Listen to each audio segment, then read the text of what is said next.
Well, for more on China and Chile relations, I spoke with Julie Kim, director of the Asia-Pacific Center at Diego Portales University in Santiago. I began by asking her how ties between the two countries have developed over the years. As a matter of fact, one of the main relationships that Chile has been growing during the last years has been with China. China today is the main Chilean business trade partner. And as a matter of fact, in terms of for China also, it has been growing to a third role after Brazil and Venezuela. And as you know, there are major big countries compared to the fact of Chile in terms of size. But Chile also has been playing a strategical partnership in terms of the role that Chile plays in the region. As a matter of fact, that's why President Xi Jinping was visiting Chile in his first, when he was a vice president, visiting Latin America, and now he's again visiting Chile after Ecuador and Peru. So in terms of trade, we've been seeing that during the last 10 years, the Chilean exports to China has been growing fourfold, and in terms of imports also. So it's different to the other countries in Latin America, in which we still have a deficitarian trade relationship. With Chile, the relationship has been a win-win relationship. We've seen that China and Chile's FTA has been in place for over a decade. So how has that impacted two-way ties between the two countries? One of the main elements that Chile has been trying to develop is the diversification of Chilean exports, and yet we still have like 85% of Chilean exports to China still being commodities and basically copper.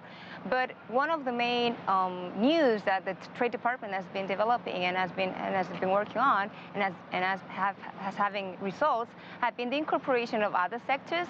As you know, in the U.S. and all over the world, we have great wines in Chile, and Chilean wines are already arriving to China in one of the main export sources, and also in terms of Chilean fruits.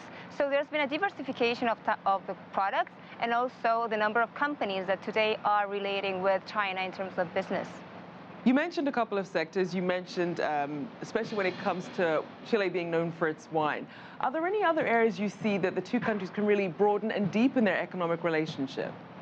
Definitely. I think one of the main areas, and that has to do with is the future vision that has already been told in the new 5-year plan, and Chile also is foreseeing to develop, has to do with new energies, for example. Chile is the main export country of copper, and China needs copper for the solar panels, and Chile is also one of the countries with the most developed potential and competitiveness for solar energy.